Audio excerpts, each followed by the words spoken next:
واعتصموا بالله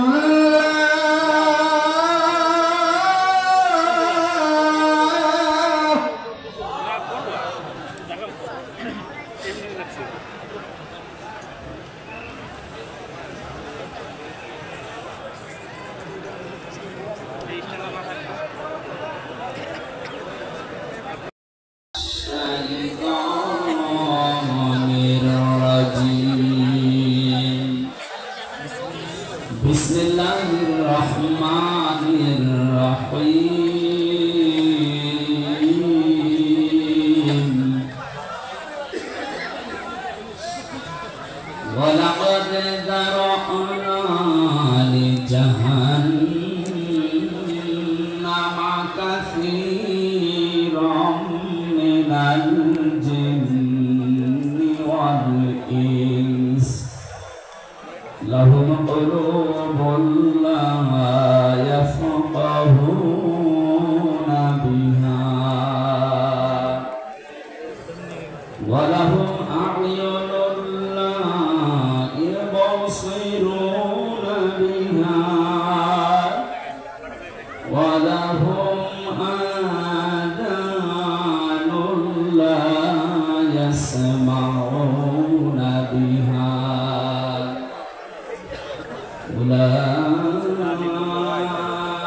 أولئك كالأنعام بل هم أضل أولئك هم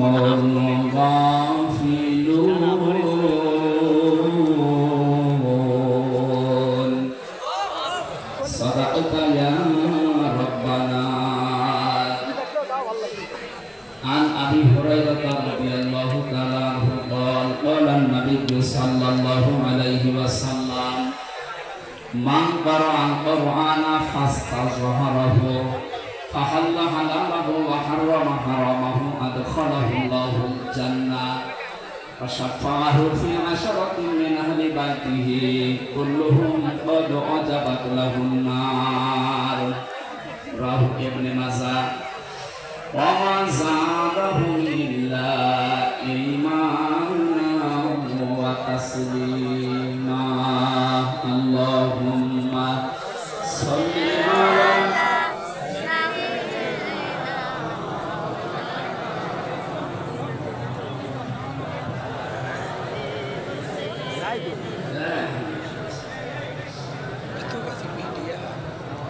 জীবনে কখনো তুমি মিথ্যা বলনি, তাই তো তোমায় পেতে কাঁদে ধরনি। তোমারই মতো নেতা পেলেও গো ফুটতো সুখের গোলা চামেলি বকুল। আলহামদুলিল্লাহ।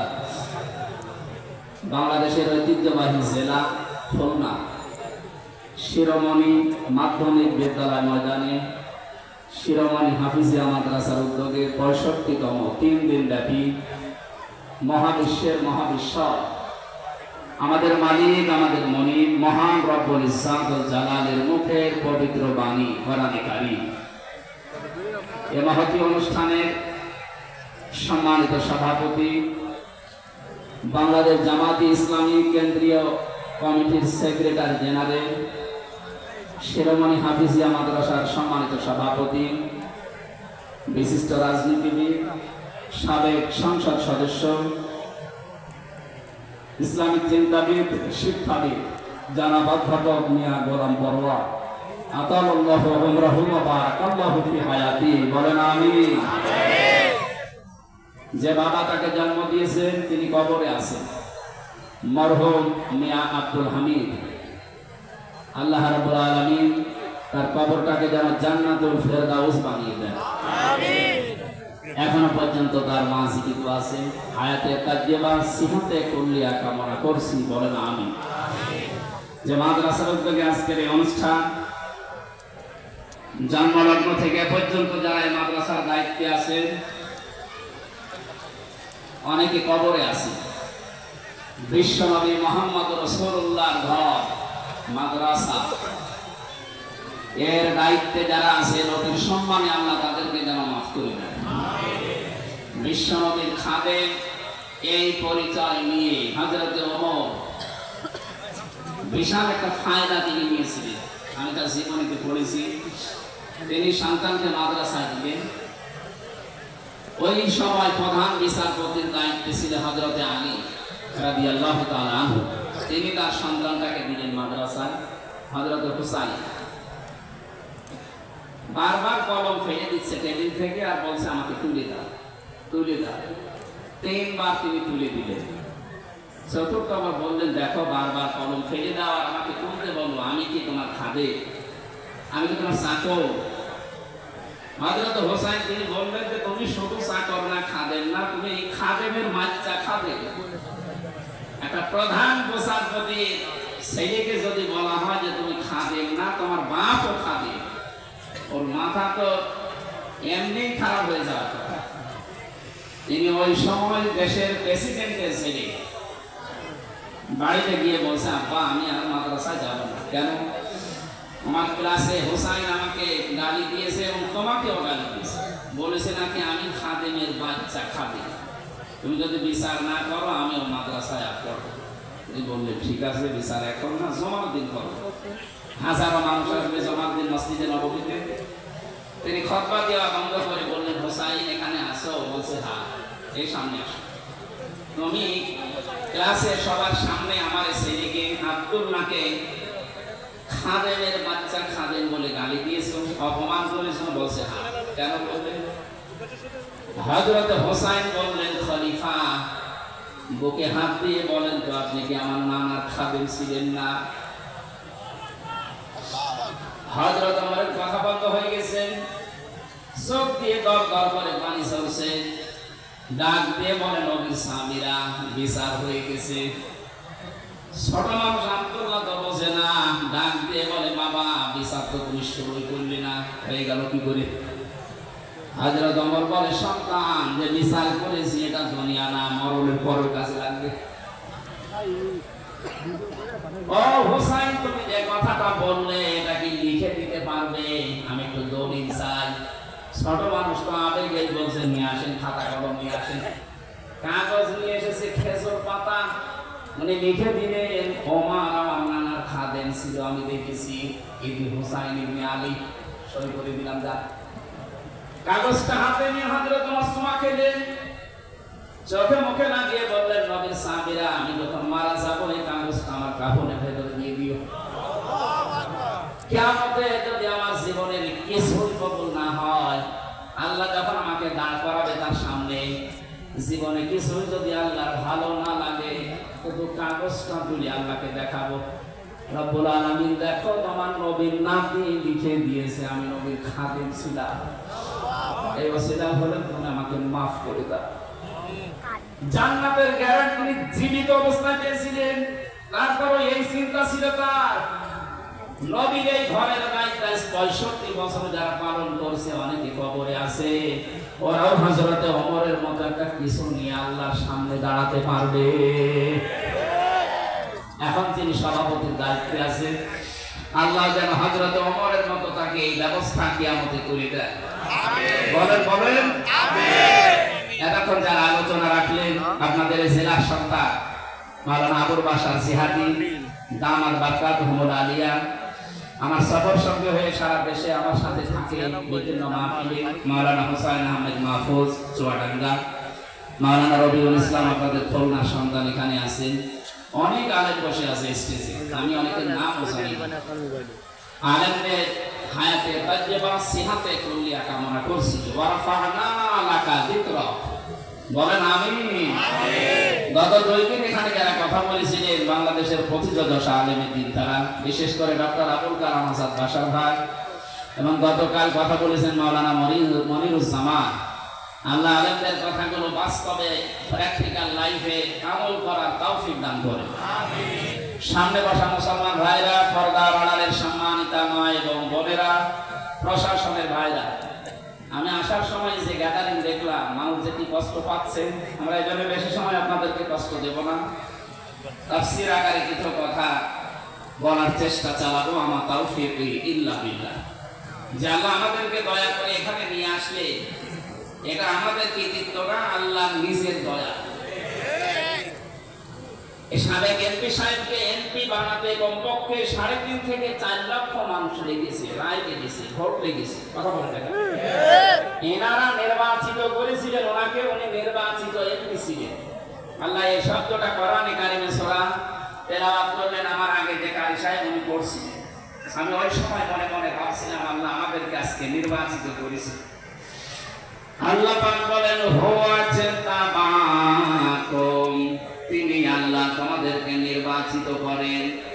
খোলাবাসী আমি গতানুগতিক কথা বলি না, যা বলি ওখান থেকে শিক্ষা বের করি। খুব অ্যাক্টিভ হয়ে শুনবেন। নির্বাচিত করেন কে? আল্লাহ। লক্ষ লক্ষ নবী দুনিয়ায় এসেছে, লক্ষ কোটি মানুষ আল্লাহ দুনিয়ায় পাঠিয়েছে আদমের সন্তান, কিন্তু বিশ্ব নবীর উম্মত হওয়ার জন্য সবাই নির্বাচিত হয়নি। আল্লাহ আমাদেরকে নির্বাচিত করেছে। কথা বলেন না কেন? অন্তত এই শিরোমণি এবং এই দমরিয়া ফুলতলা মিলে 3.5 থেকে 4 লাখ মানুষ বাস করে, ভোটার শুধু। বাকি আরো 4 লাখ যদি ধরেন তা 8-9 লাখ হবে। এতগুলো মানুষের ভেতর থেকে মাত্র এই লক্ষাধিক মানুষকে আল্লাহ নিয়ে আসলেন। এতে বোঝা যায় আল্লাহ আমাদেরকে নির্বাচিত করেছে। এবার জবাব দেবেন বোঝা শোনার পর। নির্বাচিত করা হয় যে পদ্ধতিতে, ওর নাম নির্বাচন। ওর নাম কি? নির্বাচন ছাড়া যদি কেউ নির্বাচিত হয় ওটা কি বৈধ না অবৈধ? আল্লাহ তো নির্বাচিত করেন। অথচ 15.5 বছরে দুঃখজনক হলেও সত্য নির্বাচন পদ্ধতিটাই নষ্ট করে ফেলেছে। তারপর 4-5 দিন উনি বিভিন্ন দেশের মডলদের কাছে কথা ছড়াচ্ছে যে আমি নির্বাচিত সরকার ছিলাম, আমাকে জনগণ উৎখাত করেছে। এটা কাহার উৎখাত? আপনি যদি শয়তানকে জিজ্ঞাসা করেন যে 15.5 বছর যারা ছিল ওরা কি নির্বাচিত, শয়তান বলবে ভাড়া কাটার জায়গা পান। শয়তানও বিশ্বাস করে। আপনি যদি ঘোড়াকে জিজ্ঞাসা করেন যে 15.5 বছর যারা ছিল ওরা তো কিছুই নেই, অন্তত একটু মাথা নাড়াও যে এরা কি নির্বাচিত ছিল, ঘোড়া দাঁত দেখে হাসবে। বলে কি? অথচ একটা হাসির মুখে এই কথা শুনতে পাচ্ছি, উনি সারা বিশ্বের বিভিন্ন মোড়কদেরকে বলছে আমি নির্বাচিত ছিলাম। আর নির্বাচনিত হয়নি, আপনি নির্বাচিত হলেন কি? নির্বাচনের আগে যেখানে 154 জন হয়ে যায় এবং দিনের ভোট যেখানে রাতে হয়ে যায়, এটা কি বানিয়ে বললাম? আমার সাথে এক ওসি ছিল, আমি নাম নিলাম, নুসরাত হত্যা মামলার এক ওসি ছিল। উনি আমার একদিন বছর তাওবা করেন কিভাবে বলেন তো? আমি বললাম যে তাওবার এই নিয়ম আছে কোরআনে হাদিসে। উনি আমার বলছে আপনি আমার তাওবাটা শুনেন। ঠিক আছে বলেন। যে এই যে নির্বাচন গেল, আমি আমার দলবল যা আছে তাদেরকে নিয়ে রাত 12টার পরে আল্লাহর নামে ভোট কাটা এইভাবে আমি আল্লাহর নামে করলাম। ফজর পর্যন্ত কাজ কমপ্লিট করে মাংস ভর্তি করে পাঠিয়ে দিলাম। এবার আমি গোসল করলাম, ওযু করলাম, 2 রাকাত নামাজ পড়লাম, এরপরে বললাম আস্তাগফিরুল্লাহ। আমার এই তাওবা কি হয়েছে? আমাকে তাওবা বলে আপনি কি দোষ আল্লাহর কাছে বলেছেন যে আল্লাহকে বলছেন আস্তাগফিরুল্লাহ? আপনি দোষ করেছেন হামজার কাছে। আমার মতো 3.5 লাখ 4 লাখ হামজা এই রায় দেওয়ার কথা ছিল, আপনি নিজে দিয়ে দিলেন। এটা কি শুধু ওসি একা দিয়েছে না সারা দেশের অবস্থা এক? আপনি দিনের ভোট রাতে করে ফেলেছেন, তারপরও বলেন আমি নির্বাচিত। আপনি লজ্জা করেন? লজ্জা তো নেই, কবে কি? এক সাইডে এসে কাঁদছিল বাবার কাছে, কাঁদিস কেন? কথা বলছে কাঁদিস কি বলবি তো, মন খারাপ করে বল, কাঁদিস কি, সমস্যা কি? যে রেজাল্ট দিয়েছে তো বলবি তো হয়, তুই ফেল না পাস। যা আব্বা ফেল করবে তো কথা ছিল, ছিলাম 5-এ নামিয়ে দিয়েছি 3। আমার 5 হোকতাম না বছর চাবিটা পড়ে গেলে আমি বাকিটা না নাই বললাম। কি বলবো, 5-এ ছিলেন 3 নেমে গেছি। আজকে বাংলাদেশের অবস্থা এই, আপনারা 5-এ এখন 5 ফাইভে উঠতে আপনাকে এখনো 2 বছর পড়াশোনা করা লাগবে।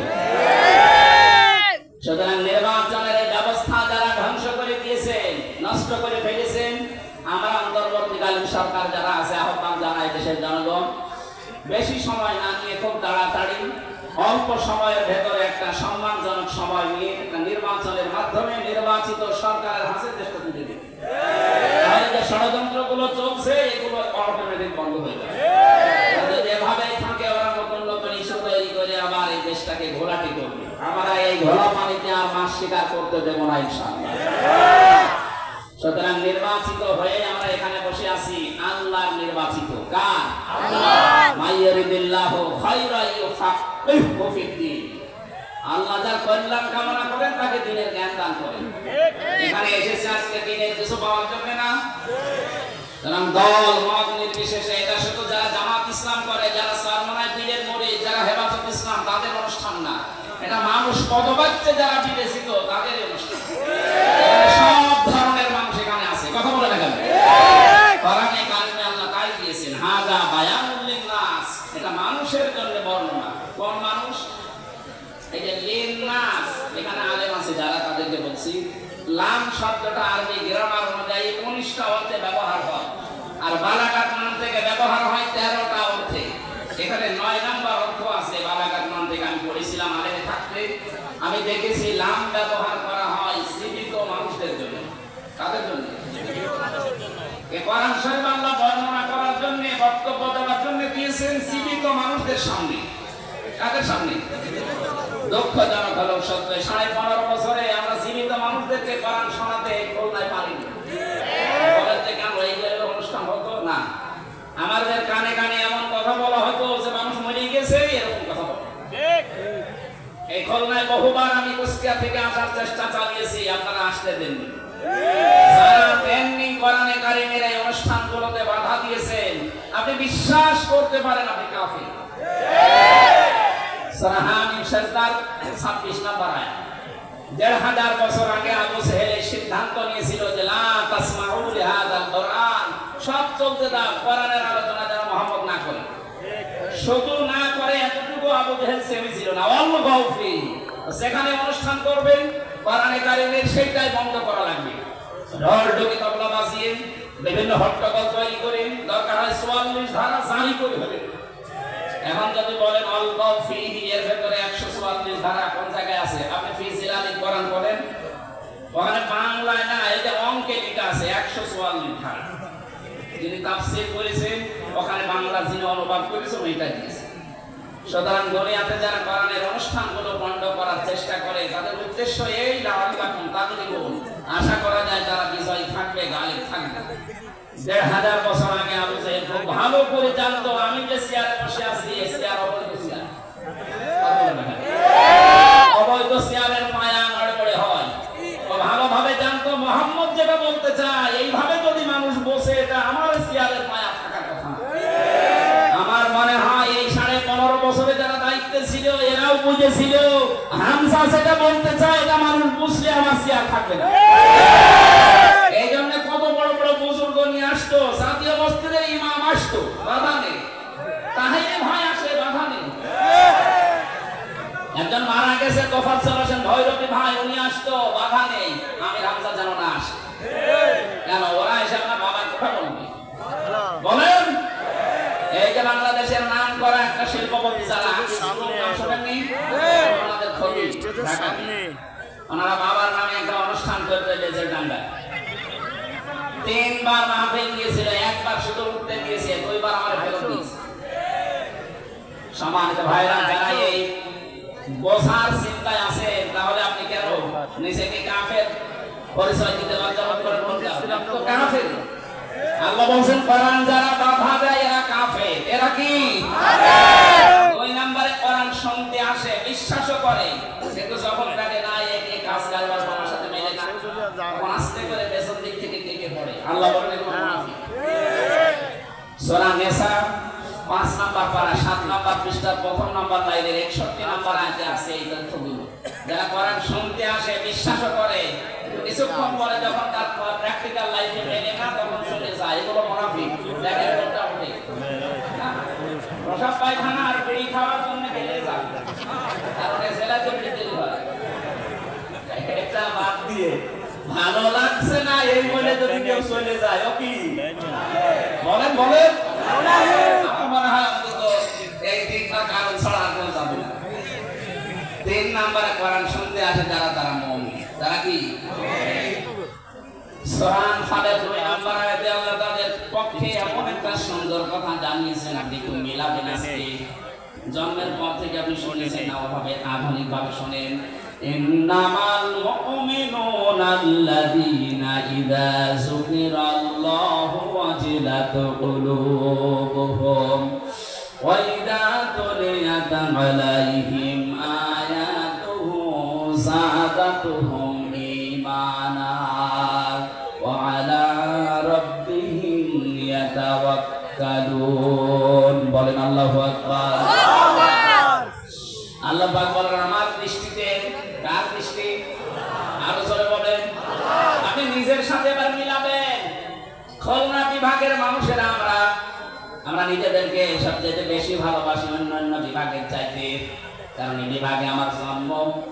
আমি খুলনার নিজেদেরকে বাইরের যখন জেলাতে যাই, বাইরের দেশগুলোতে, বাড়ি কোথায় হয়তো কুষ্টিয়া, চুয়াডাঙ্গা, মেহেরপুর বলে চিনি না, যেন খুলনা বলা লাগে। আমি আপনাদের সন্তান হিসাবে ভালোবাসা আপনাদের উপরে বেশি আছে, এই দাবি নিয়ে বলছি। আমি চাই না আপনি জাহান্নামী হয়ে যান। আপনি মিলান তো। আল্লাহর দৃষ্টিতে মুমিন তারা যাদের সামনে আল্লাহর নামগুলো উচ্চারণ হলে তাদের কলিজা কেঁপে ওঠে। ভয়ঙ্কর কাজ করেছে আপনার এই জেলার, এখানে বাড়ি। আমি নাম শুনেছিলাম রিমান্ডে থাকাকালীন, ইমরান হোসেন ইমন, নাকি নাম শেখ ইমরান হোসেন ইমন। এই মানুষটা যাদেরকে নিয়ে আসলো অফিসার হিসাবে, তারা আল্লাহ পর্যন্ত ভুল ধরত। এটা হাফিজ সাহেবের বড় ছেলে, যেটা ডাক্তার শেখ মহিউদ্দিন সাহেব, সাজ বিয়ে করেছে, হারাম কাজ করেছে। বলেন কোরআনে কারিমে আল্লাহ 2 2 3 3 4 4 নাম দিয়েছে, যে 4টা পর্যন্ত বিবাহ করতে পারো। তো ওনার সামর্থ্য আছে শারীরিক এবং অর্থনৈতিক। উনি যদি ইনসাফ কায়েম করতে পারে তো ভালো কাজ করেছে। কথা বলেন না কেন? আরো উদ্বুদ্ধ করবে কিনা, আরো ধন্যবাদ জানাবে। ওনার উদাহরণ টেনে বলতো, আপনি যেখানে চাকরি করেন ওই মালিক সাজ বিয়ে করেছে, উনি হারাম কাজ করেছে। আল্লাহ কিভাবে একটা পুরুষকে 4টা বিয়ের অনুমতি দেন, একজন মহিলাকে কেন দেয় না? আল্লাহ ভূত। এরকম যদি চেষ্টা করতো, যে তুমি এডিসি ছিল, চেষ্টা করলে আমাকে অনেক কিছু থেকে সেভ করতে পারতো। বিপদে পড়ার জন্য যা লাগে উনি আর তাই করেছিল। আল্লাহর নাম শুনলে উনি জানতে চান কোরআনের হাফেজ। আমি সব সময় ওই মাটির নিচে যে ঘরে আমাকে রেখে দিয়েছিল, সব সময় আমি ওই রিমান্ডে থাকাকালীন শুধু কোরআন নিয়ে পড়তাম, কারণ অন্য কিছু তো নেই। উনি দেখতো যে লোকটা সারাদিন সারা রাত বসে বসে আল্লাহ কোরআন পড়ছে। আল্লাহর কথাগুলো শুনলে ওর ভেতরে ঈমান থাকলে ভেতরে কাঁপ ধরবে। অজিলাত কুলুবুহুম, কাঁপ ধরা দূরের কথা, এই মানুষগুলোর দিক দিয়ে আরো বেড়ে যেত। মনে হচ্ছে কিয়ামত পর্যন্ত ক্ষমতা থাকবে। কিছু কিছু মানুষের নাম আমি বলতাম থোড়াই কেয়ার, ওরা না সরাসরি যদি প্রধানমন্ত্রীও বলে তাও তারা মানি না, এরকম কথা বলতো। আল্লাহ এই জন্য এমন অপমান করেছে, বাবা এখন ছেলে, ও এখন পালিয়ে বেড়াচ্ছে। অপমান এখন হয়নি, আরো অপমান করবে। আপনি আল্লাহর বিরুদ্ধে অবস্থান নিয়েছি। আল্লাহর কথা বললে যাদের অন্তরে কাঁপ ধরে না, আল্লাহর কোরআন শুনলে যাদের ঈমান বৃদ্ধি হয় না, বুঝতে হবে তাদের আল্লাহর দৃষ্টিতে মুমিন হওয়া এখনো সম্ভব হয়নি। আপনি আল্লাহর দৃষ্টিতে মুমিন হবেন ওই সময় যখন দেখবেন আল্লাহর কোরআন পড়লে আপনার ঈমান আরো বেড়ে যাচ্ছে। প্রশ্ন আসতে পারে, আমার ঈমান যে বেড়ে যাচ্ছে আমি বুঝবো কি করে? না, কায়দা আছে। সূরা মাইদা 7 নাম্বার পারা 1ম নাম্বার পৃষ্ঠার 1ম নাম্বার লাইনের 73 নাম্বার আয়াতে আছে, ওয়াইদা সামিউ মা উনজিলা ইলার রাসূলি তারা আ'য়ুনাহুম তাফিদু মিনাদ দামি মিম্মা আরাফু মিনাল হক যাবেন, ওরা যখন কোরআনের এই মর্মবাণ এগুলো উপলব্ধি করতে পারে, বুঝতে পারবে, আপনি দেখবেন মনের অশান্তি তাদের চোখ দিয়ে পানি পড়ছে। এখানে যারা বসে আছে লক্ষাধিক মানুষ, আমরা সবার চোখে পানি আসবে না। আজকের আলোচনা শোনার পরে দেখবেন কিছু মানুষের চোখ দিয়ে মনের অজান্তে পানি পড়ছে। ওয়ালা রাব্বিহিম ইয়াতাওয়াক্কালুন, বাড়ি যাওয়ার আগে তারা সিদ্ধান্ত নিয়ে যাবে আজকে থেকে আল্লাহ ছাড়া কারো উপরে ভরসা করব না। এই তিনটি বৈশিষ্ট্য তাদের ভেতরে আছে। আল্লাহর নাম শুনলে কলিজায় কাঁপ ধরবে, আল্লাহর কোরআন শুনলে ঈমান পেয়ে তাদের চোখ দিয়ে পানি আসবে, আল্লাহ ছাড়া কাউকে ভরসার স্থল বানাবে না। আল্লাহর দৃষ্টিতে এরা প্রকৃত মুমিন। এরা কি? আল্লাহ এই মানের শ্রোতা হওয়ার তৌফিক দেন, বলেন আমিন। সুতরাং আমরা নির্বাচিত হয়ে যারা এখানে বসে আছি, আমরা খুশি না বেজার? বলেন বলেন, জবান খুলে বলেন আলহামদুলিল্লাহ। দরুদ আর সালাম পড়ছে আমাদের নবী মুহাম্মদ রাসূলুল্লাহ সাল্লাল্লাহু আলাইহি ওয়াসাল্লামের প্রতি। আমার আজকের তেলাওয়াতকৃত আয়াত আপনারা দেখেছেন, একটা পরিচিত আয়াত পড়েছি, অনেকের কাছে এটা মুখস্থ আছে। সূরা আরাফ আয়াত নাম্বার 179, একটা মাত্র আয়াত পড়েছি। বিশ্বনবীর লক্ষ কোটি হাদিস থেকে মাত্র একটা হাদিসের অর্ধেক পড়েছি। আমরা এই দুইটার সামনে নিয়ে কিছু কথা আপনাদের সামনে বলবো। আল্লাহ যেন আমাকে তৌফিক দেন, আপনাদের ধৈর্য দেন, বলেন আমিন। এটা কি বিড়ি খেতে যাচ্ছে নাকি ওই 2 নম্বরে? না ভাই, দেখা যাবে না। যুবক মানুষ যদি উঠে চলে যায়, 1-1.5 ঘন্টা বসে থাকতে পারে না, ও বিয়ে দিলে তো দেখবে। আমি আর নেছে নাম দাও। এরপরও যদি কেউ চলে যান, এখানে কিন্তু বহু মেয়ের বাবা বসে আছে। এক কথা বলছে না কেন? আমি নিজেই 3 মেয়ের বাবা, এই যে হোসেন 2 মেয়ের বাবা, রবিউল 1 মেয়ে, কত মাওলানা বসে আছে দেখেন না, মেয়ে বিয়ে দেবে বলে। আপনি চলে যাবেন মানে? হাজার হাজার মানুষ বসে আছে, মেয়ের বাবারা আজকে জামাই সিলেক্ট করবে, 1.5 ঘন্টায় আপনি চলে যান, বলবেন না এর কাছে দিলে আমার মেয়ের জীবন দুনিয়া শেষ। শেষে দেখবেন আপনার জীবনে বিয়েই হবে না, কারণ এটা রেকর্ড হচ্ছে, সারা দুনিয়া ছড়িয়ে যাবে যে ওই যে উঠে চলে যাচ্ছে। ওটা মনে হয় সমস্যা আছে। আশা করছি আপনি 1 ঘন্টার মতো থাকবেন, না চলে যাবেন? থাকবেন তো? সূরা আরাফে 206টা আয়াত আছে, 14টা রূপ আছে, মাত্র একটা আয়াত পড়েছি। আমরা তাফসীর আকারে কথা বলতে চাই নাকি মাসের কাহিনী শুরু করব? তাফসীর শুনতে রাজি আছেন না? ইনশাআল্লাহ।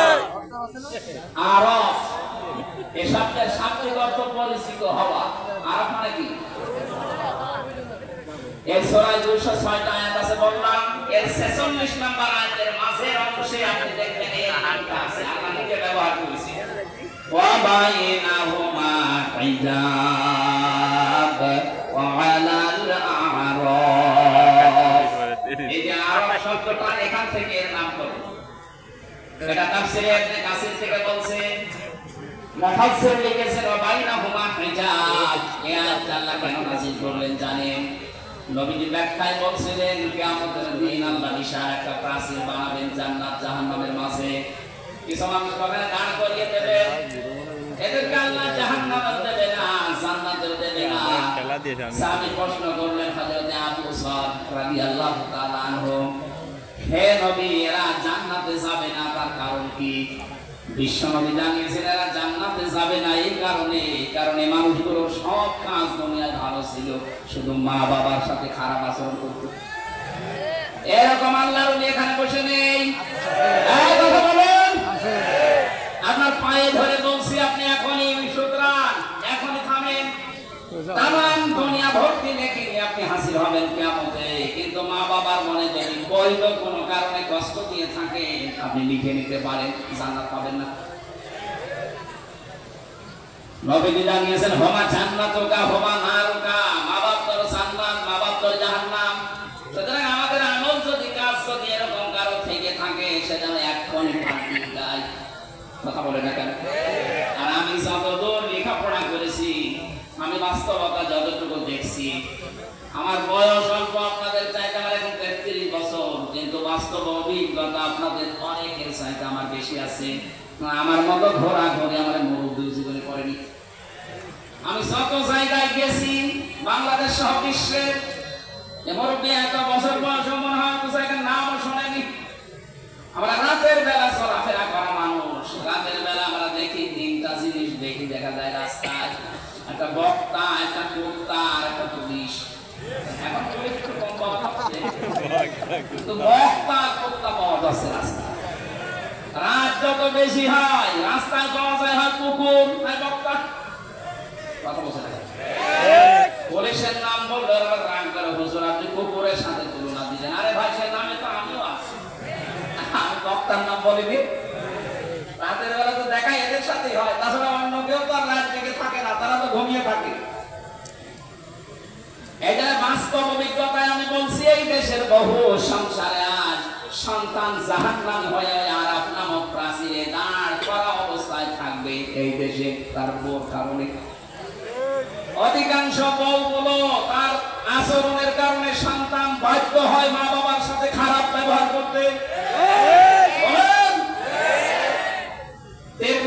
হাদিস বলছে হাজারো মেয়ের বসে আছে মহিলা প্যান্ডেলের এরকম সাইটটা বানিয়েছে এরা, আপনাদের সাইডে সাইড ডবল মহিলা বসে আছে। সম্মানিত মা বোনেরা, আপনি যদি মনে করেন যে আমি জান্নাতের গ্যারান্টি দুনিয়া থেকে নিয়ে যেতে চাই, আমি জান্নাতি হতে চাই, জান্নাতের 8টা দরজায় যেন আমার জন্য খোলা থাকে, তাহলে দুনিয়ায় 5টা কাজ মাস্ট বি আপনাকে করাই লাগবে। এক নম্বরে নবীজি বলেন এটা নাজারা ইলাইহা সাররাতুহু, যখন কোন স্বামী তার স্ত্রীর দিকে তাকাবে সে যেন স্বামীকে খুশি করে।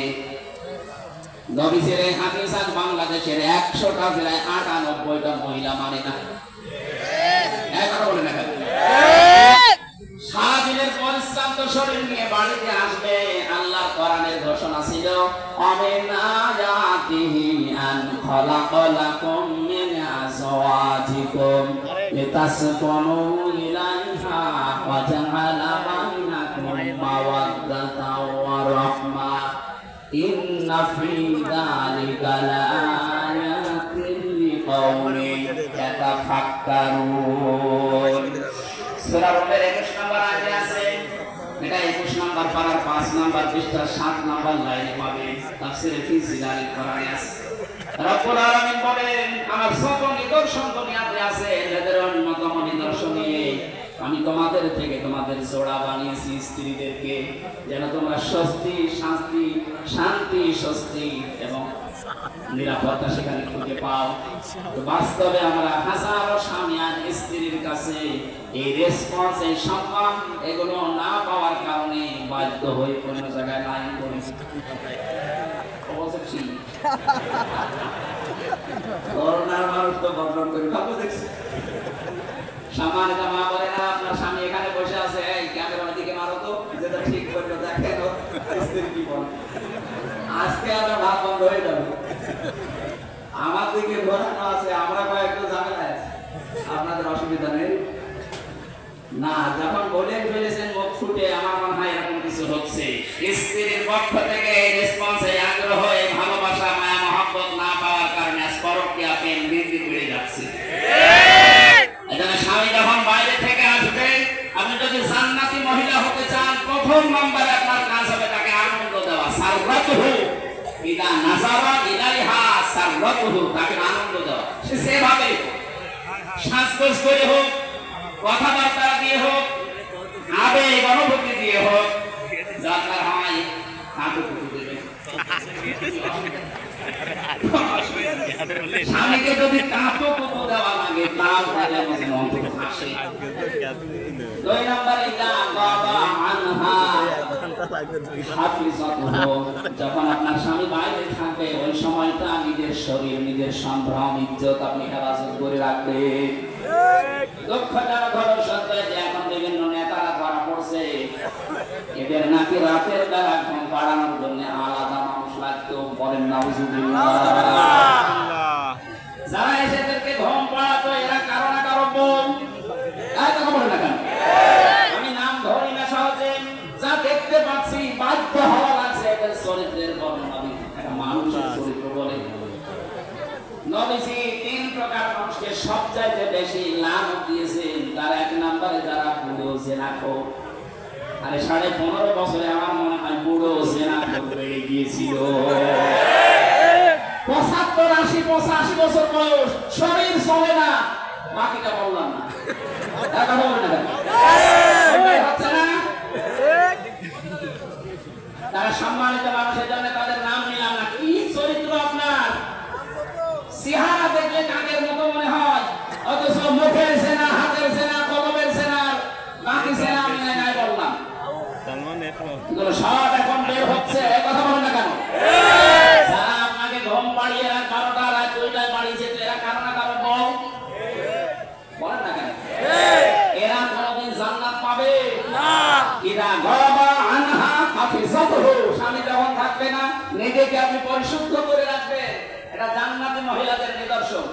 এটা হাজারো মেয়ে লোকের ভেতরে পাওয়া যায় না। স্বামী বাইরে গেলে উল্টা পাল্টা মোবাইল নাম্বারে কল দিয়ে এমন এমন কথা বলে, সংসার ভেঙে যেতে শেষে বাধ্য হয়।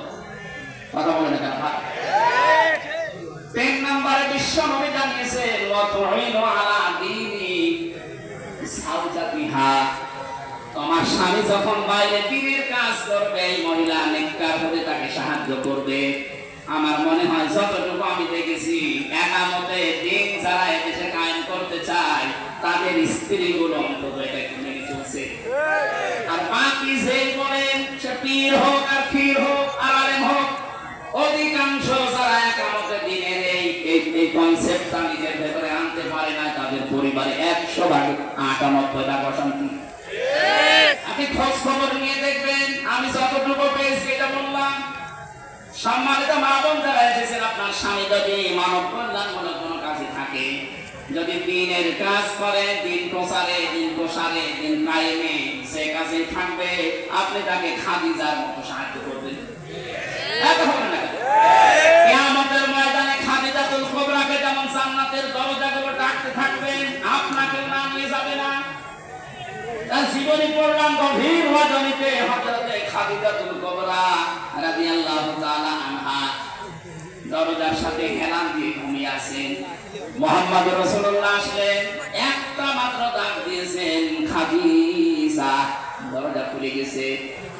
ডাক দিয়ে বলে, স্ত্রী এত রাত হয়ে গেছে, ঘুমাওনি? হযরতে খাদিজা বলে, হে রাসূল, আপনি দিনের দাওয়াত নিয়ে বাইরে থাকেন, 24 ঘন্টা আমি আতঙ্কে থাকি, কাফের না জানি কি আপনার উপরে কি করে ফেলে। যতক্ষণ বাড়িতে না আসে আমার ঘুম হয় না। এরপরে যদি আমার ঘুম লেগে যায়, চিন্তা করি আমি আরামের বিছানায় ঘুমাবো। আপনি দিন প্রসারে, দিন প্রসার করে এসে রাতের বেলা আমাকে ডাক দিতে দিতে হয়রান হয়ে যাবেন, আপনি কষ্ট পাবেন দাঁড়িয়ে থাকতে। এই জন্য আমার কষ্ট হলে আমি এই জ্বালানা দরজার সাথে লাগিয়ে নিজের পিঠ ঘুমাই। নবীজি হযরতে খাদিজাকে বুকের ভেতরে জড়িয়ে নিলেন, কপালে গালে চুমা দিলেন, ডাক দিয়ে বললেন, খাদিজা, আগামী দিন থেকে এরকম আর করবা না। খাদিজাতুল কুবরা ওই দিন নবীজিকে বলেছিলেন, হে আমার স্বামী, আমি একটা বিষয়ে গ্যারান্টি চাই। কি বিষয়? কবরে আমাকে যখন রাখা হবে, আমি আপনার মুখ থেকে কবরের বর্ণনা শুনেছি। পৃথিবীর থেকে বিদায় নেওয়ার পর জান্নাতে যাওয়ার আগ পর্যন্ত ভয়ঙ্কর একটা জায়গার নাম কবর। আপনি আমাকে আজকে একটু কথা দেন, কবরে যাওয়ার পরে যে ফেরেশতা আসবে, তাদের যে প্রশ্নের উত্তর, এটা আমি খাদিজা আমি দিতে পারবো না, আমার নিজের প্রতি নিজের বিশ্বাস নেই, আপনি এই জবাবটা নিজে দিয়ে দেবেন। নবীজি বললেন, আদম থেকে শুরু করে পর্যন্ত কেউ কারো কবরে জবাব দিয়ে দেয়নি, এটা আমি পারবো না। আপনি একটু লক্ষ্য করে এখানে নবীজি বললেন কি, আদম থেকে শুরু করে পর্যন্ত কেউ কারো কবরের জবাব দিয়ে দেয়নি, এটা আমি পারবো না। অথচ বাংলাদেশে বহু ভণ্ড পীর এটা ছড়িয়ে দিয়েছে, এ দরবারে মুরিদ হলে কবরের হিসাব ওরা কিসে দিয়ে দেবে। এরা যে পুরা প্রতারণা, বাটপারি, সিটারি, আর কারো কাছে ফতোয়া নেওয়া লাগবে। ভ্রান্ত ধারণায় যারা আছেন, এক্ষুনি আপনি থামবেন। কিসের পীর, কিসের বাবা? নবীজি নিজে তার স্ত্রীকে গ্যারান্টি দিতে পারছেন না। হযরতে খাদিজাতুল কুবরা বলেন, হে নবী, আপনি যদি আমাকে কিছু না বলেন, এই যে আমি সেজদায় গেলাম, আমার মালিক যখন কিছু না জানাবে, ততক্ষণ আমি সেজদা থেকে মাথা তুলব না। নবীজি দাঁড়িয়ে আছেন, হঠাৎ ফেরেশতা জিবরাইল এসে বলে, হে নবী, খাদিজাকে আপনি মাথা তুলতে বলেন, তার চোখের পানি আরো সে মঞ্জুর হয়ে গেছে। আল্লাহ রাব্বুল আলামিন নিজে আপনাকে অর্ডার দিয়েছেন, খাদিজার প্রশ্নের জবাব আপনি দিয়ে দেবেন। নবীজি বললেন, কি বলো জিবরাইল? আমি আজ পর্যন্ত কোনদিন এই ব্যবস্থা কারো পক্ষে পাইনি, না খাদিজার পক্ষে আল্লাহ দিয়েছেন, আপনাকে দেওয়া লাগবে। হযরতে খাদিজাকে ডাক দিয়ে বললেন, মাথা তোলো, তোমার চোখের পানি আরো সে পৌঁছিয়ে গেছে, তোমার কবরের জবাব দেওয়া লাগবে না, আমি নিজে দিয়ে দেব তোমারটা। হযরতে খাদিজা ওই দিন বলেছিলেন, হে আমার স্বামী, আপনার জন্য এই ঘরটা আমি নয়েজ মুক্ত রাখি, শব্দ, গোলমাল, আওয়াজ এগুলো থেকে আপনাকে আমি শান্তিতে রাখি। ঘরে আসলে আপনার স্বামী বাইরে থেকে যখন আসবে, ঘরটা আপনি শান্ত নির্মল করে দিবেন। খাদিজাতুল কুবরা এই কাজ করার কারণে তার জন্য আল্লাহ একটা জান্নাত ঘর বানিয়ে রেখেছেন। আপনি যদি আপনার স্বামী যখন বাইরে থাকবে কর্মজীবনে, দিনের কাছে, মানবতার কাছে, ভেতরে আসার সঙ্গে সঙ্গে যেন একটা স্বচ্ছ, নির্মল, শান্ত একটা ঘর উপহার পায়, আপনাকেও খাদিজার মতো আল্লাহ একটা ঘর জান্নাতে বানিয়ে দেবে। খাদিজা ওই দিন বলেছিলেন, হে রাসূল, আমি আপনার কাছে জানতে চাই, আপনার যে জুব্বা মোবারক আছে এইটা দিয়ে আমার কাফন বানাবেন। ঠিক আছে, এটা তো আমার আন্ডারে আমি দিয়ে দিলাম। 2 নম্বরে আপনি আমার কবরের ভেতরে একটু গড়াগড়ি করবেন, কারণ আমি জানি আপনার শরীর যেখানে লাগবে ওখানে জাহান্নামের আগুন পৌঁছাবে না। বিশ্বনবী তার ইন্তেকালের পরে 3 দিন পরে দেখা যাচ্ছে খাদিজার ইন্তেকাল হয়ে গেল। মুহাম্মদুর রাসূলুল্লাহ নিজে তার জুব্বা মোবারক দিয়ে কাফন বানিয়ে দিলেন, কবরের ভেতরে নিজে একটু গড়াগড়ি দিলেন, নিজের হাতে খাদিজাকে কবরে সাইদা করার পরে উপরে মাটি দিয়ে সাহাবায়ে কেরাম বলে, হুজুর আপনি যাবেন না। নবীজি বলেন, সাহাবীরা তোমরা চলে যাও, খাদিজার সাথে আমার কথা দেওয়া আছে। কিছুক্ষণ পরে ফেরেশতা এসে বলে, মান রব্বুকা ওয়া মান নাবিয়্যুকা ওয়া মা দীনুকা।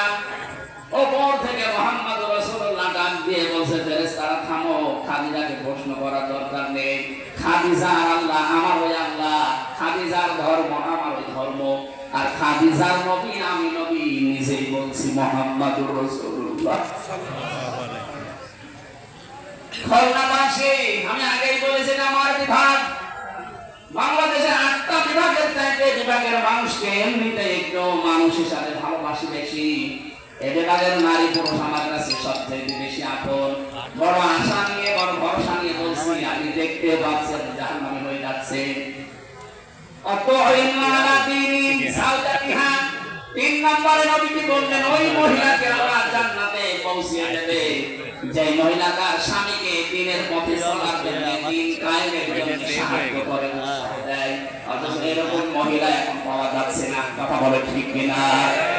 হয়তো আজকেও যশোরে আমার মাহফিল ছিল, দিনের বেলায় জোহরের সময় চৌকাছাতে একটা মেয়ে ফতোয়া দিয়েছে, প্রশ্ন দিয়েছে যে নারী পুরুষের একামতে দ্বীনের কাজ করা লাগবে, কোথায় আছে? কোথায় আছে? সূরা তাওবার 71 নম্বর আয়াতটা বলি, নারী হোক আর পুরুষ হোক, যে যেই স্থানে আছে ওখান থেকে একামতে দ্বীনের কাজ করা নামাজ রোজার মধ্যে ফরজ। তার চাইতে বড় ফরজ একামতে দ্বীন কায়েম করতে গিয়ে নবীজি নামাজ ছেড়ে দিয়েছিলেন 4 ওয়াক্ত, রোজা ছেড়ে দিয়েছিলেন বদরের 17 রমজান। এখন বলছেন দ্বীন কায়েমের জন্য নবীজি যদি নামাজ ছেড়ে দিতে পারেন, কাজা করতে পারেন, রোজা ছেড়ে দিতে পারেন, তাহলে নামাজ রোজার চাইতে এটা আপনার জীবনের গুরুত্বপূর্ণ কাজ। এটা শুধু নারীর জন্য, পুরুষের জন্য না। ওয়াল মুমিনুনা ওয়াল মুমিনাতু বা'দুহুম আউলিয়া। এখানে মুমিন নারী, মুমিন পুরুষ দুইজনের কথা আছে। সুতরাং যারা নিজের স্বামীকে ইসলাম কায়েমের জন্য আপনি উদ্বুদ্ধ করবেন, সাহায্য করবেন, সাথ দেবেন, তাকে সময় দিয়ে দেবেন, আল্লাহ আপনার জান্নাতের 8টা দরজা নিজে খুলে রাখবে। বলেন সুবহানাল্লাহ। 4 নম্বরে, স্বামী যতক্ষণ বাইরে থাকবেন স্বামীর সম্পদ এবং স্বামীর সন্তান আপনি হেফাজত করে রাখবেন। আজ হাজারো মেয়ের স্বামী বাড়ি থাকে না, সন্তানের হাতে মোবাইলটা দিয়ে উনি সারাদিন নিজে সিরিয়াল দেখতেছে। না, এরকম মহিলা আমরা চাই না। আমরা চাই খাদিজাতুল কুবরার মতো, যিনি ফাতেমা তৈরি করবে। কথা বলুন। যিনি উম্মে কুলসুম তৈরি করবে, যিনি রুকাইয়া তৈরি করবে, এরকম মা আমরা ঘরে ঘরে দেখতে চাই। কথা বলে ঠিক কিনা? 5 নাম্বার, ওই মহিলার জন্য আল্লাহ জান্নাতের দরজা খোলা রাখবেন যেই মহিলা স্বামী যেটা পছন্দ করে ওটা যদি জায়েজ হয় সে নিজে ওইটা পছন্দ করবে। এটা আসলে 100টার 98টা পরিবারে আমরা পাচ্ছি না স্বামী যেটা পছন্দ করে জায়েজ, অথচ স্ত্রী ওটা চায় না। আমি 27টা পেয়েছি, তার একটা বলছি, আমি সহ যত স্বামী এখানে বসে আছে প্রত্যেকটা স্বামী পছন্দ করে এবং চায় যে বিয়ের পরে যেন আমার মা বাবা আমার সাথে থাকে। বলে না কেন? 100টার 98টা পরিবারে এটা চায় না। এই মেয়েটা চায় না, শুধু বিয়ের দোষ না, এই মেয়েটাকে কান পড়া দেয় ওর মা আর ওর বড় বোন। ওখান থেকে খালি বারবার ফতোয়া দেয়, আর কতদিন থাকবি, তাড়াতাড়ি আলাদা হ।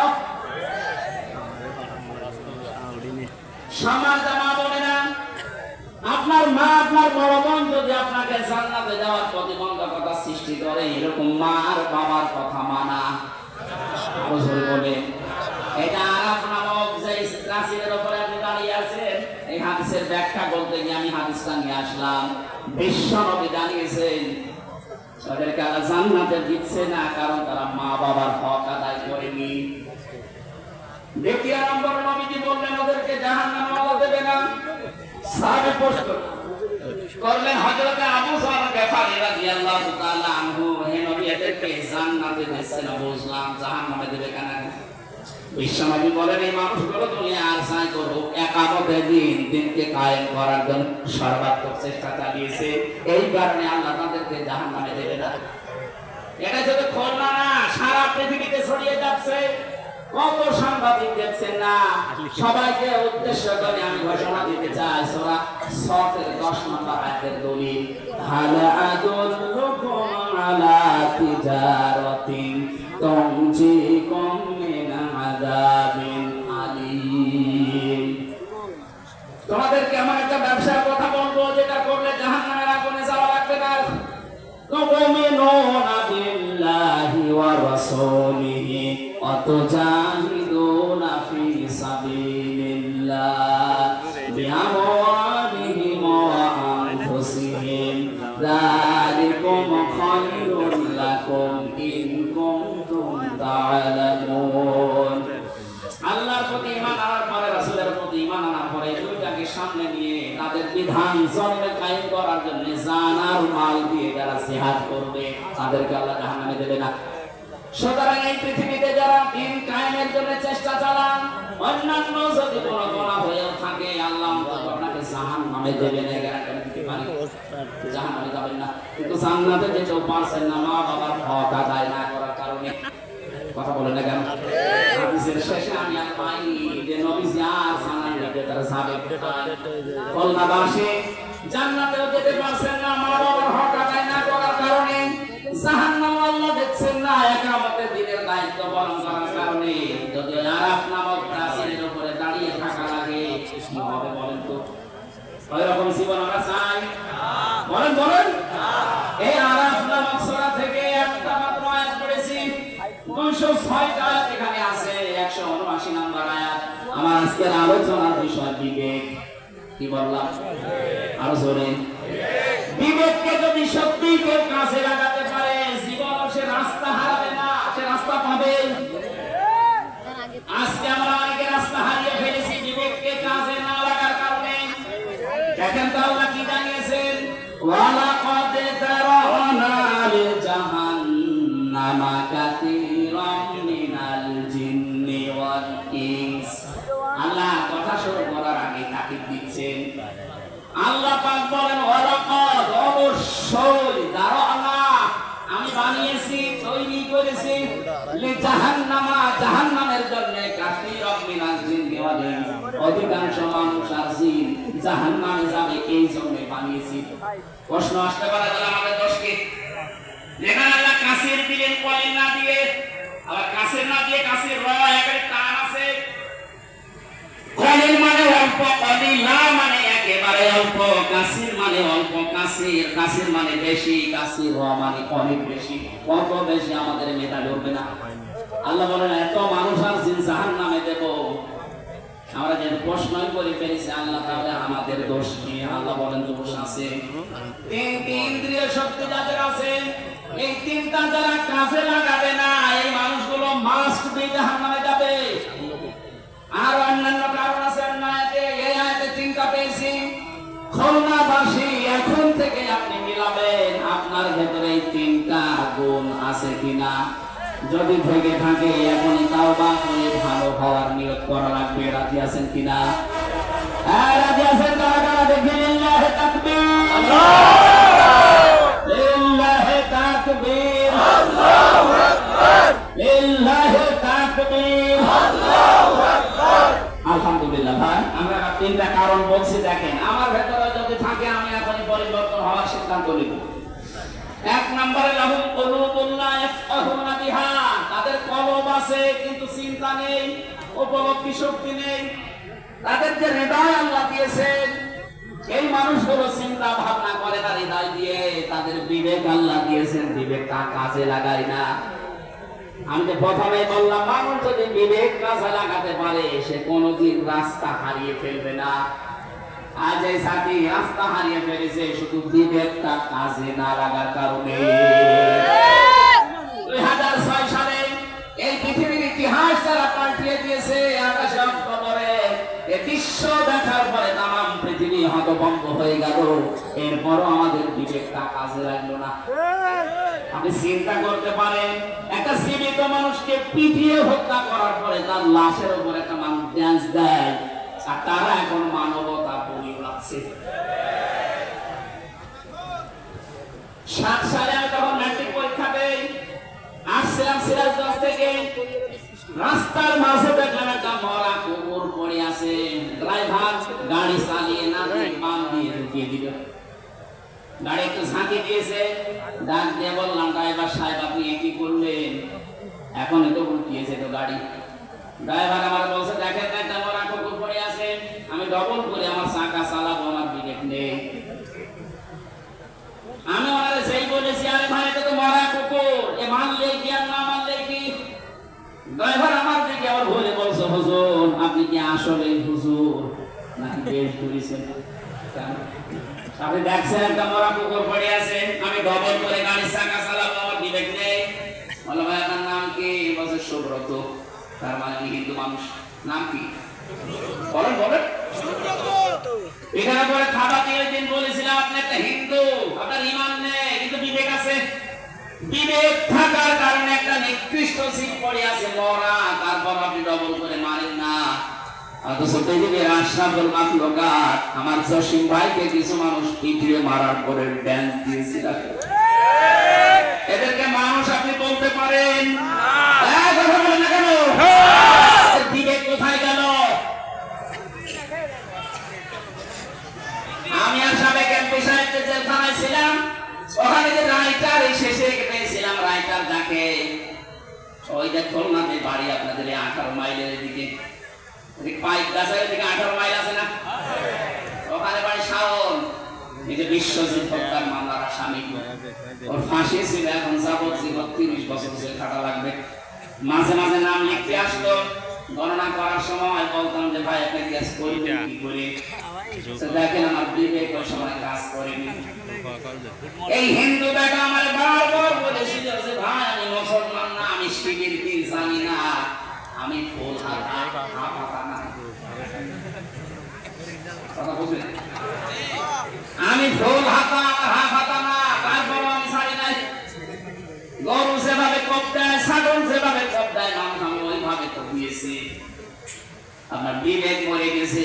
কুষ্টিয়ার আবরার পাহাড়কে যেদিন পিটিয়ে আপনি মেরে ফেলেছেন, কথা বলে ঠিক কিনা? আপনাদেরকে নিষিদ্ধ করার আমি 100 কারণ বলতে পারবো, কিন্তু বৈধতা দেওয়ার একটা কারণে এই দেশের মানুষের কাছে নেই। বৈধতা পাওয়ার জন্য বলছে আমরা মানি না, মানে আপনি যে বৈধতা পাবেন কি দিয়ে পাবেন? একটা জিনিস দেখান যে এই কারণে আপনাদের বৈধতা দেওয়া লাগবে। আপনাদেরকে নিষিদ্ধ করার জন্য আমি 100 কারণ দেখাতে পারবো। এখন আমি নিজে যাদের সাথে জেল কেটে আবরার হত্যা মামলার আসামিরা আমাদের সাথে ছিল, ওনাদের ব্লকে ছিল। আমরা স্টেজের সামনে বিবেকটা আমাদের কাছে লাগছে না। আল্লাহ রাব্বুল আলামিন জানেন লাহুম কুলুবুন লা ইয়াফকাহুনা বিহা, এই শব্দ দিয়ে আরম্ভ করলেন যাদের দিকে কাজে লাগে না এই মানুষগুলোকে আল্লাহ জাহান্নামে দেবেন। আল্লাহ স্মরণ করাচ্ছেন আমাদের জন্মের ইতিহাসটা। হালা আকাম আলাল ইনসানি হিনুম মিনাত তাহরি লাম ইয়াকুম শাইআম মাযকুরা। আল্লাহ পাক বলেন মানুষের জীবনে কি এমন সময় অতিবাহিত হয়ে যায়নি যে সময় উল্লেখ করার মতো সে কিছু ছিল না। আমাকে যদি আল্লাহ বলে হামজা নেই থেকে তো জানিয়ে পর্যন্ত বসিয়েছি, এর মাঝে তোর মা বাবা শুধু বিছানায় ছিল, বাকি যা করা কে করেছে? বিজ্ঞান এখন প্রমাণ করছে ফালিয়ানজুরিল ইনসানু মিম্মা খুলিকা মিন মাইন দাফিক ইয়াখরুজু মিন বাইনিস সুলবি ওয়াত তারাইব। এই যে সুলবুন আর তারাইব এই শব্দ দুইটা নিয়ে বাবার স্ফলিঙ্গ দিয়ে দ্রুত গতিতে যে পানিটা বের হয়ে মায়ের রান দেহের ভেতরে জমা হয়। বিজ্ঞান জানিয়েছে চুল, রক্ত, গোশত আর চর্বি এগুলো আল্লাহ তৈরি করেন। চুল, রক্ত, হাড়, রক্ত, চর্বি আর চামড়া, গোশত, রক্ত, চর্বি আর চামড়া, এই 4-8টা জিনিস যখন এক হয়ে যায় আল্লাহ বলেন মানুষ তৈরি হওয়ার জন্য 13টা জিনিস লাগবে। বাকি 5টা আমি আল্লাহ আমার রব নামের কারণে তোকে নিজে দান করেছি। ওয়াজাআলা লাকুমুস সামআ ওয়াল আবসারা ওয়াল আফিদা ইলা আখিরিয়া। এটা শ্রবণ শক্তি, দর্শন শক্তি, বাক শক্তি, আকল শক্তি আর ঘ্রাণ শক্তি, এটা দুনিয়ায় কেউ দেয়নি, আল্লাহ নিজে দিয়েছেন এই 5টা। এই যে কথা বলতে পারি বাক শক্তি, এটা দেওয়া কার? আশ্চর্যের বিষয় এই 15.5 বছরে আল্লাহর এই দেওয়া বাক শক্তিকে অনেকে রুদ্ধ করে রেখেছিল। পারি নাই, কথা বলে ঠিক কিনা? অন্তত এখন যারা কথা বলতে পারছি মন খুলে আল্লাহর এই বাক শক্তি দিয়ে জবান খুলে শুকরিয়া আদায় করেন আলহামদুলিল্লাহ। আরো জোরে বলেন আলহামদুলিল্লাহ।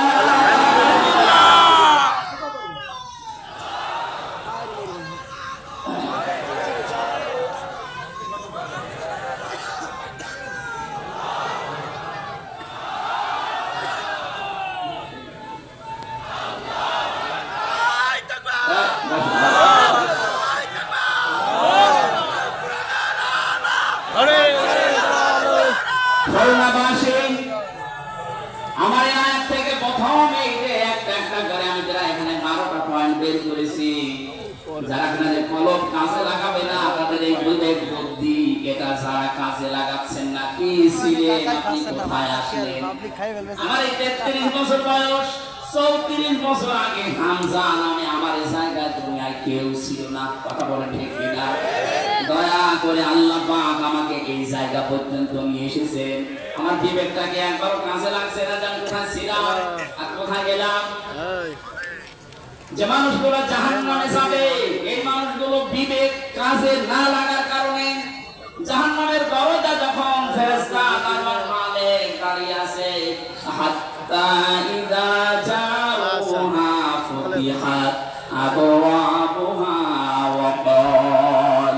وقال لهم خزنتها ألم يأتكم رسل منكم يتلون عليكم آيات ربكم وينذرونكم لقاء يومكم هذا বলেন আল্লাহু আকবার। জাহান্নামে যখনই মানুষকে নিয়ে যাওয়া হবে দরজা খোলা হবে, প্রবেশ করে আবার দরজা তালা লাগিয়ে দেওয়া হবে। এটা আমি জেলখানায় যাওয়ার পরে আয়াতটা আমি উপলব্ধি করতে পেরেছি। আল্লাহ পাক এখানে জাহান্নামের কথা বলার সঙ্গে সঙ্গে জানান নিয়ে জাহান্নামের দরজা খোলা থাকবে না, জাহান্নামের দরজা সব সময় বন্ধ থাকবে, শুধু আপনাকে প্রবেশ করানোর পরে আবার তালা লাগিয়ে দেবে। বাংলাদেশ সহ বিশ্বে যত কারাগার আছে, জেলখানা আছে, সব নিয়ম এটা আসামি প্রবেশ করাবে, করানোর পরে বন্ধ করে দেবে, আবার বের করে দেবে, আবার বন্ধ করে দেবে, কখনো দরজা খোলা থাকে না, 24 ঘন্টা তালা মারা। জাহান্নাম আল্লাহ এইভাবে বানিয়েছেন, 24 ঘন্টা তালা মারা থাকবে। ভেতরে ফেরেশতারা উপর থেকে জিজ্ঞাসা করবে তোমাদের কাছে কি নবী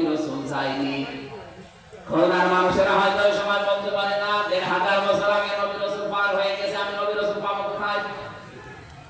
এটা আলাম ইয়াতিকুম রাসূলুন, এখানে রাসূল বহু বচন না, আল্লাহ এক বচন দেয়নি, বহু বচন দিয়েছেন। প্রশ্ন আসতে পারে এখন কি রাসূল আছে? কিয়ামত পর্যন্ত আসবে? আল্লাহ রাসূলুন বহু বচন দিলেন কেন? জবাব হচ্ছে ফি জিলালিল কোরআন আর ইবনে কাসিরে এই দুইটা তাফসীরের জবাব। আল্লাহ রাসূলুন বহু বচন দিয়েছেন এজন্য কিয়ামত পর্যন্ত নবী রাসূল আসবে না ঠিক, কিন্তু নায়েবে রাসূল আসবে। কথা বলে না কেন? তামাম দুনিয়া যারা ইলম পেয়েছে, আমরা যাদেরকে আলেম বলি, এই আলেমরা যারা জ্ঞান অনুযায়ী তাদের যোগ্যতা অনুযায়ী আমল করবে, এই মানুষগুলো নায়েবে রাসূল, নবীর উত্তরাধিকারী। এই জন্য আল্লাহ রাসূল না দিয়ে রাসূল দিয়েছেন। খুলনার মানুষেরা জাহান্নামের দরজার দারোয়ান ফেরেশতা মালিক উনি বলবে, আরে তোদের কাছে নবী আর রাসূল যায়নি, কিন্তু আমির হামজা গিয়েছিল। কথা বলেন না? মাওলানা হোসেন আহমেদ গিয়েছিল, এই জাহান্নামের কথা কি শোনায়নি? এই যে শাস্তি সতর্ক করেনি? ওরা তখন বলবে ক্বালু বালা ক্বাদ জানা নাযীর, আমাদের কাছে সতর্ককারী গিয়েছিল। যে নাম এখন ফেরেশতারা বলবে ওই নামে, হয়তো আমির হামজা বলতে পারে, হোসেন আহমেদ বলতে পারে, রবিউল ইসলাম বলতে পারে, আবুল বাশার বলতে পারে, যারা আলেম নবীর উত্তরাধিকারী নায়েবে রাসূল তাদের নাম বলা হবে। এই জন্য রাসূলুন দিয়েছেন। তারা যখন স্বীকার করবে হ্যাঁ গিয়েছিল, তারপরে কি ফেরেশতারা এই কথা জবাব চাইলে ওরা বলবে ফাকাযযাবনা ওয়া কুলনা মা নাযালাল্লাহু মিন শাই, আমাদের কাছে গিয়েছিল কিন্তু কথা শোনার পরে আমরা বিশ্বাস করতাম না, নিজের মনে মনে বলতাম এটা মনে হয় মিথ্যা কথা বলে। এরকম মন দেশে নেই? কথা বলে না? ও বলবে যে এটা মনে হয় মিথ্যা কথা বলে, এরকম কিছু আল্লাহ নাযিল করেনি। আপনি নিজেও কোরআন পড়তে পারেন না, বোঝেন না, হামজা বলবে আপনি মানবেন না। আপনি কি হয়েছেন? কি বলেন কি হয়েছিল? আপনি ধরা যেদিন খাবেন সেই দিন ধরা এমন জায়গায় খাবেন, শুধরাবেন, সে পদ্ধতিও থাকবে না।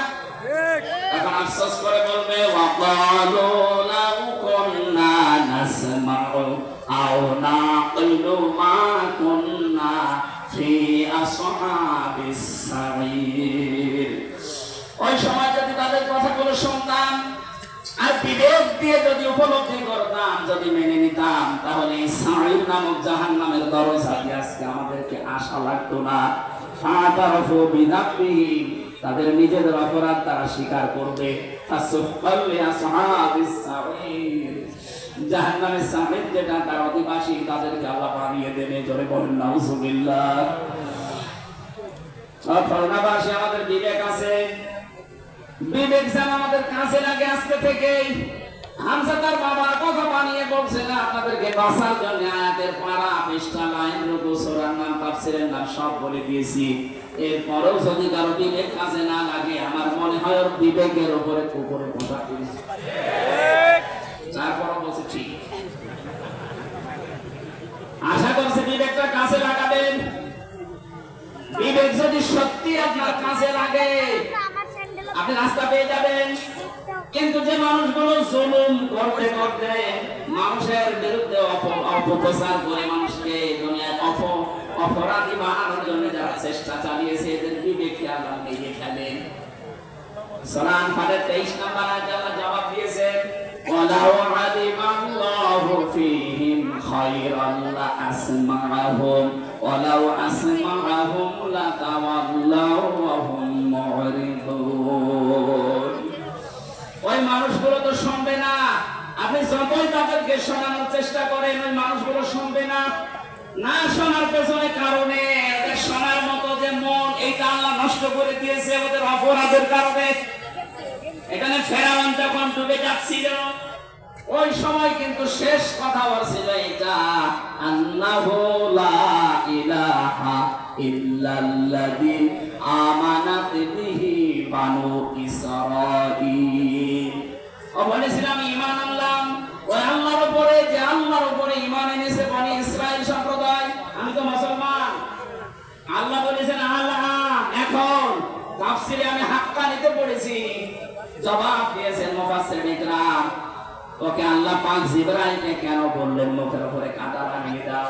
এই জন্য বলেছিলেন কারণ লোকটা আল্লাহর একাত্মবাদের ঘোষণা দিয়েছিল, কিন্তু ওই জামানার প্রেরিত পুরুষ যিনি, ওই জামানার নবী রাসূল যিনি হযরত মুসা, তাকে সে স্বীকার করেনি। বাংলাদেশে আমি একটা মিলিয়ে দেখলাম অনেকের জীবনের সাথে মিলে যাচ্ছে। ফেরাউন ঘোষণা দিয়েছিল আল্লাহর কাজ, বলেন বলেন, কিন্তু ওই জামানার প্রেরিত পুরুষ যিনি, তার ঘোষণা সে দেয়নি। ওদিন ওদিন বলতো লা ইলাহা ইল্লাল্লাহ মুসা কালিমুল্লাহ, আল্লাহ মাফ করে দিত, কিন্তু আল্লাহর ঘোষণা দিয়েছে। আজ বাংলাদেশের দিকে তাকান, অনেক নামধারী মুসলমান এখানে বসে আছে, তারা আল্লাহর ঘোষণা দেয়, আল্লাহর হুকুম মতো নামাজ পড়ে, রোজা রাখে, হজ করে, দান সাদকা করে। এটা চারটা কথা বললাম, এগুলো হুকুম কার? আরো জোরে, এগুলো কি একটা রাসূলের হুকুম? বলেন না কেন? নামাজ পড়ে, রোজা রাখে, হজ করে, দান করে, হুকুম কার? আল্লাহর বিধান হয়তো মানে, কিন্তু এই জামানার যিনি প্রেরিত পুরুষ, কিয়ামত পর্যন্ত যিনি নবী আর রাসূল, তার রিসালাতের ঘোষণা যখন দিতে বলা হয়, তার জীবন মানার কথা কখন বলে না। আল্লাহর কসম, আপনার মরণ হবে ফেরাউনের মতো। ও যদি আমার আল্লাহর ঘোষণা দিয়ে, রিসালাতের ঘোষণা না দিয়ে মারা যায়, ওকে আল্লাহ যদি বলে তোর ঈমান নসিব হবে না, আর জানো আপনিও যারা এই দেশে আছে, বহু মানুষ আমরা দেখতে পাচ্ছি, বলে আমরা কি নামাজ পড়ি না, রোজা রাখি না, হজ করি না, দান সাদকা করি না, করে এরকম কাজ, বলেন বলেন। কিন্তু এই জামানার প্রেরিত পুরুষকে মুহাম্মদ রাসূলুল্লাহ, তার জীবনের 23 বছরের জিন্দেগি নবুয়তে, সেটা 13 বছর আপনি মানেন মক্কাটা, মদিনার 10 বছর বলতে গেলে আপনার কাছে রাজনীতি মনে হয়। আপনার মরণ হবে ফেরাউনের মতো। আপনার বিবেক কেন কাজে লাগে না? বিবেকটা কাজে লাগান এখন। ফেরাউন এখনো মিশরের পিরামিডে আছে। ফালিয়াউমা নুনাজ্জিকা বিবাদানিকা লিতাকুনা লিমান খালকাকা আয়া। তোকে আমি নিদর্শন করে রাখলাম, কিয়ামত পর্যন্ত তোর পেছনে যারা আসবে তারা যেন তোকে নিয়ে শিক্ষা নিতে পারে, কিন্তু না। ওয়াইন্না কাসীরাম মিনান নাসি আন আয়াতিনা লাগাফিলুন। অধিকাংশ মানুষ তোকে দেখতে যাবে, তোকে দেখে আসবে, তোকে দেখা পর্যন্ত শেষ, কিন্তু তারা শিক্ষা নেবে না। এই দেশে যারা দায়িত্বে ছিল, অনেক মানুষ বাইরের বিভিন্ন দেশ ভ্রমণ করেছে, ওখানে যাওয়ার পরে বিভিন্ন নিদর্শন গুলো দেখেছে, কিন্তু দেখার পরে তাদের বিবেকে কাজ করেনি, বিবেক মরে গেছে। ইন্না শাররাদ দাওয়াবি ইনদাল্লাহি সুম্মুল বুকমুল লাযিনা লা ইয়াকিলুন। সূরা আনফালের 22 নম্বর আয়াতে আল্লাহ জানিয়েছেন, যত সৃষ্টি আমি করেছি সবচাইতে নিকৃষ্ট আমার কাছে ওই লোকটা যার বিবেক কাজে লাগে না। আমাদের অন্তত আল্লাহ তাদের বিবেক দিয়েছে, বিবেকটা কাজে লাগাবেন না লাগাবেন না? যারা লাগাবেন না তারা বিশ্বাস করবেন আপনি জাহান্নামী। আল্লাহুম্মা আয়ুনুল্লাহ ইয়াবসিরুনা বিহা। আল্লাহ আমাদের চোখ দিয়েছেন, যেটা দেখার দরকার ওটা আমরা দেখি না, যেটা না দেখা দরকার ওটা আমরা অনেকেই দেখছি। কথা বলে ঠিক কিনা? যাদের মোবাইলে এমন কোন দৃশ্য আছে যেটা নিজে দেখলে আনন্দ পায়, অন্য কেউ দেখলে লজ্জা পায়, আমি দৃশ্য নেই, যেগুলো আছে এই মুহূর্তে ডিলিট করা লাগবে। যেটা নিজে দেখলে আনন্দ পাচ্ছেন, অন্য কেউ দেখলে আপনি কষ্ট পান, লজ্জা পান, এই দৃশ্যটা হারাম, এটা এই মুহূর্তে ডিলিট করা লাগবে। কারা কারা ডিলিট করবেন হাত তোলেন তো, দেখে আমার মোবাইল দেখি।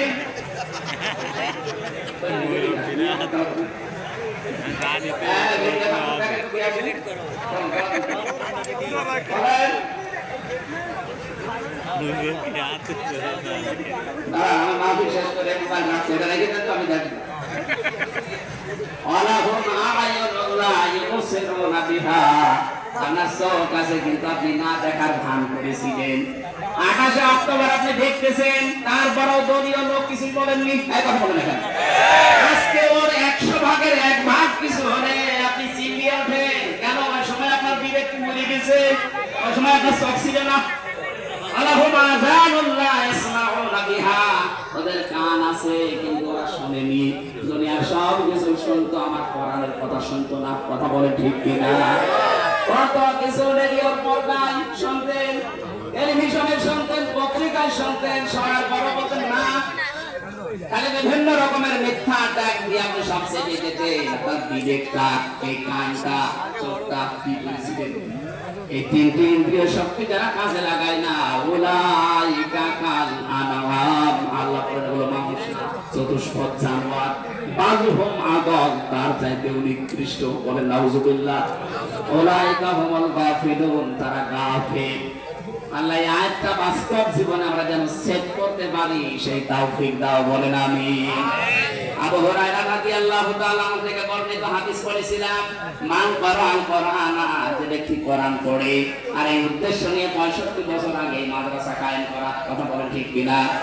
যারা কোরআন পড়ছেন আপনারা ফাস্তাজহারাহু, কোরআনকে যারা ইজহার করার চেষ্টা চালাবেন, ইজহারের 99টা অর্থ আছে। ইজহার মানে প্রকাশ করা, ইজহার মানে দাঁড় করানো, ইজহার মানে বিজয় করা, ইজহার মানে কায়েম করা। কোরআন যারা পড়ে এবং কোরআনকে যারা বিজয়ী করার জন্য চেষ্টা চালায়, তাহাল্লা হালালাহু ওয়া হারামা হারামাহু, এর ভেতরে হালালকে হালাল জেনে মেনে নেয়, হারামকে হারাম জানার পরে ছেড়ে দেয়। আদখালাহুল্লাহুল জান্নাহ, আল্লাহ পাক তাকে জান্নাতে প্রবেশ করিয়েছে। না করাবে? হ্যাঁ, আদখালা এটা মাসি, আদখালা ইদখিলু এটা অতীতের শব্দ। নবীজি বোঝাতে চেয়েছেন কোরআনে কারীম যদি তোর দেশে কায়েম হয়ে যায়, বিজয় হয়ে থাকে, তাই কোরআনে কারীম বিজয় থাকলে হালালকে হালাল মানা, হারামকে হারাম মানা সহজ হবে। আজ কোরআন এই দেশে কায়েম নেই, এজন্য হালালকে হালাল জানার পর আমরা অনেক কিছু মানতে পারি না। কথা বলে ঠিক কিনা? হারামকে হারাম জানার পর আমরা অনেক কিছু ছেড়ে দিতে পারি না। এটা কোরআন কায়েম থাকলে, বিজয় থাকলে আপনি বাধ্য হবেন। এই জন্যই দরকার এইরকম মানুষগুলোকে কোরআন বুঝে নিয়ে যেন সংসদে 151 সিটে পারে। এই ব্যবস্থা আমরা করে দিতে রাজি নেই। হচ্ছে আগামীতে 53 বছর তো আমরা দেখেছি, বাবা চালিয়েছে, স্বামী চালিয়েছে, চাচা চালিয়েছে, বউ চালিয়েছে, ভাবি চালিয়েছে। এখন শুধু বাকি আছে এই কোরআন দিয়ে দেশ চললে কেমন দেখা যায়। কথা বলে ঠিক কিনা? আমার জীবনের সবচাইতে বড় স্বপ্ন যে 56,000 বর্গ মাইল এটা দিয়ে চলছে। আল্লাহ যেন এটা দেখে মরার তারপরে তৌফিক দেয়। যারা যারা চান এটা দিয়ে এই দেশ চলুক, একটু হাত তুলে আল্লাহকে দেখিয়ে দেন।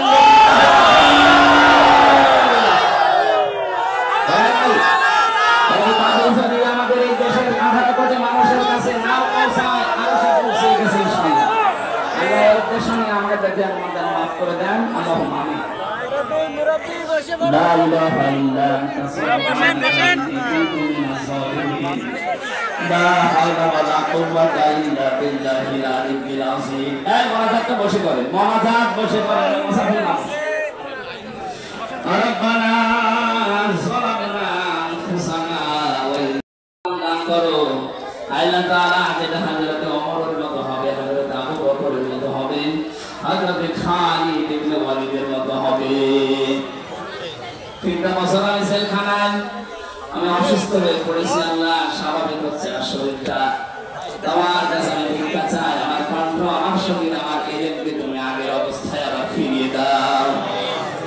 এই মাহফিলের সাথে সানাই জড়িত আছে, যে যুবকদেরকে মা পেটে নিয়েছে, মায়ের পেট তুমি ধন্য বানিয়ে দাও। এই শিরোমণি এলাকায় মাটির নিচে যত মানুষ ঘুমিয়ে আছে, কোরআনের ইজ্জতে মাফ করে দাও। আগামীতে এই মাহফিলটা কোরআনের প্রসারের জন্য বিশাল আকারে কবুল করে দাও। আল্লাহুম্মা গফিরলি ওয়ারহামনি ওয়াহদিনি ওয়াহদিনি ওয়ারযুকনি ইয়া রাব্বাল আলামিন। আল্লাহ আমাদের বেঁচে আছে, সালামত রাখো, সুস্থ রাখো। আমার সফর সঙ্গে মাওলানা হোসেন তার বাবাকে হারিয়ে ফেলেছে ছোট বয়সে। আল্লাহ তার বাবার কবরটা তুমি জান্নাত বানিয়ে দাও। বারাকাল্লাহু লানা ওয়া লাকুম ফিল কোরআনিল আযীম। কখন কার কাছে আশ্রয় আসে জানি না, যখনই আশ্রয় আসবে একবার হলেও যেন পড়তে পারি লা ইলাহা ইল্লাল্লাহু মুহাম্মাদুর রাসূলুল্লাহ। আসসালামু আলাইকুম। আমার